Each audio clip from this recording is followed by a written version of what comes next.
साफ सुथरी छवि वाले थे, वो मासूम थे, वो इनोसेंट थे, उन्होंने कुछ नहीं किया था। तो कोर्टें बंद कर दीजिए, कोर्ट बंद कर दीजिए, कोर्ट बंद कर दीजिए। कोर्ट का फिर कोई काम ही नहीं रह गया। जो माफिया हो गया आप फैसला कर दीजिए, उसे घर में बिल्डोजर चला दीजिए, जमीन बराबर कर दीजिए और लोगों में बांट दीजिए। तो कोर्ट का क्या काम रह गया? तो बड़ा अच्छा होगा ना। कोर्ट का खर्चा बच जाएगा, वकीलों का खर्चा बच जाएगा, हाई कोर्टें नई नई बन रही हैं, सुप्रीम कोर्ट बन रहे हैं, तो इनका क्या काम? ठीक है, ठीक है, मनोज रघुवंशी जी के पास ये सवाल लेकर चलते हैं। मनोज जी बताइए, यहाँ बुलडोजर को लेकर चर्चा चल रही है, जिससे एक बड़ा इंपॉर्टेंट फैक्टर उत्तर प्रदेश में जीत का ये माना जा रहा है कि सुशासन, सुरक्षित समाज, लॉ एंड ऑर्डर की स्थिति, दंगाइयों माफियाओं पर कार्रवाई, ये एक बड़ा फैक्टर रहा भाजपा की जीत का और उसका सिंबल बना बुलडोजर। जी देखिए, बंदूक अपने आप में न्यूट्रल चीज होती है। जब वो गब्बर सिंह के हाथ में होती है तो वो हमको डर देती है, चिंता देती है। जब वो बंदूक हमारे आर्मी के जवान के हाथ में होती है तो वो हमको सुकून देती है, रक्षा की भावना देती है। बुलडोजर अपने आप में न पॉजिटिव न नेगेटिव, उसको इस्तेमाल करने की नीयत पॉजिटिव है तो हमको सुकून मिलता है। बुलडोजर इस्तेमाल किस पे किया गया? जो हिंदी फिल्मों में हम लोग देखते रहे कि भूमाफिया गरीबों की झुग्गियां उजाड़ने के लिए बुलडोजर का इस्तेमाल करता है, वो बुलडोजर बुरा लगता है। ये बुलडोजर माफियाओं की संपत्ति को उजाड़ने के लिए इस्तेमाल किया गया तो बुलडोजर हमको अच्छा लगा। अब इसमें बिना बात के मुस्लिम, हिंदू, 80-20, ये बुलडोजर का इस्तेमाल अच्छे काम के लिए हुआ, इसलिए हमको अच्छा लगा। बिल्कुल, और कम से कम जनता तक ये मैसेज पहुंचा, जैसा जनता ने इस बुलडोजर को लिया चुनाव नतीजों के बाद, तो हम ये कह ही सकते हैं कि वो इन तमाम बातों और इन कार्रवाइयों से कन्विंस दिखी और यही वजह है कि उसने मुहर लगाई और इतनी बड़ी जीत का आंकड़ा मिला। रुक करेंगे एसएन सिंह जी का, भाजपा प्रवक्ता हमारे साथ जुड़े हुए हैं। एसएन सिंह जी, यहां पर जब विपक्ष की बात होती है, चाहे वो मायावती की बात हो, वो तो सीधे तौर पर मीडिया और मुस्लिमों को जिम्मेदार ठहरा रही हैं। सुभाषपा की बात करें, उन्होंने तो कह दिया ईवीएम हैक हो गई।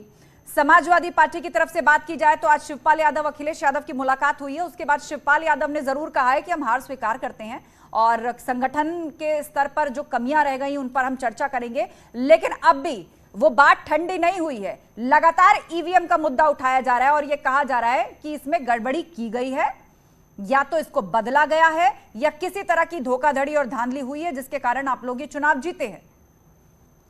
देखिए, अगर ईवीएम में गड़बड़ी होती तो सुभाषपा के नेता चुनाव नहीं जीते होते।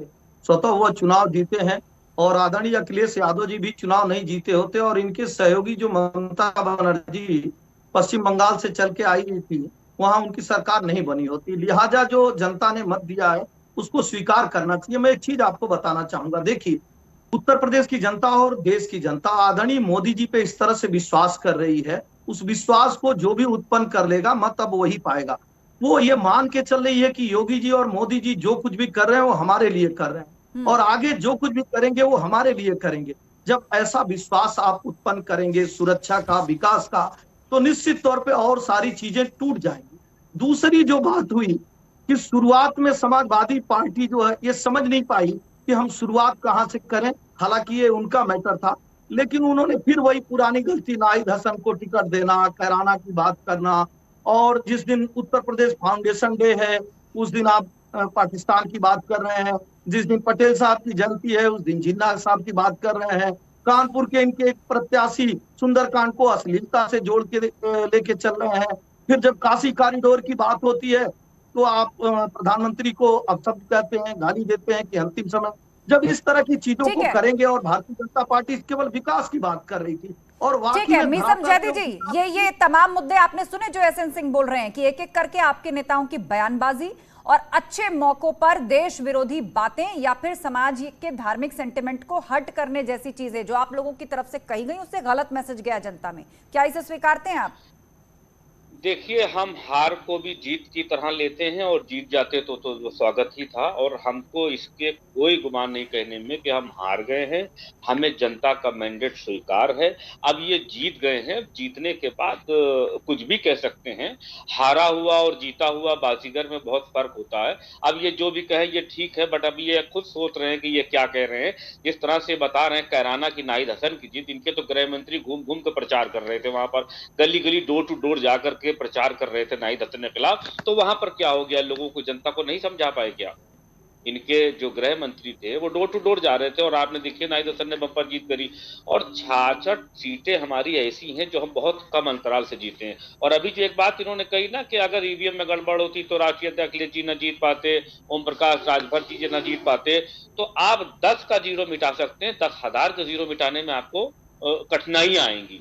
तो हम ये नहीं कहते हैं कि आपने पूरा जो आदमी 1 लाख से जीत रहा है आप उसको कहां हरा देंगे। आपने 100 को 10 बनाने का काम किया है, 10,000 को 10 नहीं बना पाए, 100 को 10 बनाए, एक एक जीरो मिटाते चले गए, 10 को 1 आपने बनाया है। और अगर ऐसा नहीं था तो कभी आपने ईवीएम की रक्षा के लिए कोई सवाल क्यों नहीं उठाया, आप निकल के क्यों नहीं आए? आपने तो पूरी स्कीम बता दी कि कैसे जीरो मिटाया जाता है। 1 लाख वाला मुश्किल होता है, 10,000 वाला कम मुश्किल होता है, 100 वाला और आसानी से मिट जाता है। एसएन सिंह जी ये तो पूरा तरीका बता रहे हैं कि मतलब ऐसे मिटाया जा सकता है जीरो। बहुत कम मार्जिन से आ रहे हैं। और रही बात, हम भारतीय जनता पार्टी से नहीं लड़ रहे थे, हम तो अकेले बहुजन समाज पार्टी से, संविधान को संविधान चलाया गया। तो इस तरह की बात लोग कह सकते हैं जो आतंकवादियों को और कहते हैं आप सौहार्द के लिए खड़े हैं। बहरहाल जो है इस समय जनता ने जो मैंडेट दिया है उसको स्वीकारना चाहिए और इनको आत्मचिंतन करना चाहिए कि किस तरह से हमारी सरकार रहती है। तो परिवार के लिए हम कार्य करते हैं, पर्ची पे सरकार चलाते हैं, परिवार का पेट भरते हैं और 1 साल 2 साल तक तो तय ही नहीं हो पाता है कि प्रदेश का मुख्यमंत्री कौन है। तो लिहाजा प्रदेश की जनता ने, मैं अब भी आपको कह रहा हूं, विश्वास, विकास और सुरक्षा एक ऐसा मानक रहा जिसकी लोगों ने तुलना किया और ठीक है। तो आप पूरी तरह से विकास को और अपनी योजनाओं को लेकर मैदान में थे। आपका दावा इसी कारण जाति धर्म से ऊपर आपको वोट मिला है और सपा अब भी उसी पर कायम है कि जरूर ईवीएम में कोई ना कोई धांधली हुई है, वरना ग्राउंड पे हमने जो मुद्दे उठाए, हमने जो मुद्दे खड़े किए, संभव ही नहीं था कि उसके एवज में कोई चुनाव जीत जाए। आप सभी मेहमानों का बहुत शुक्रिया इस चर्चा में शामिल होने के लिए। तो इस चर्चा के बाद लगातार जो विपक्ष का रुख है अब भी वही है।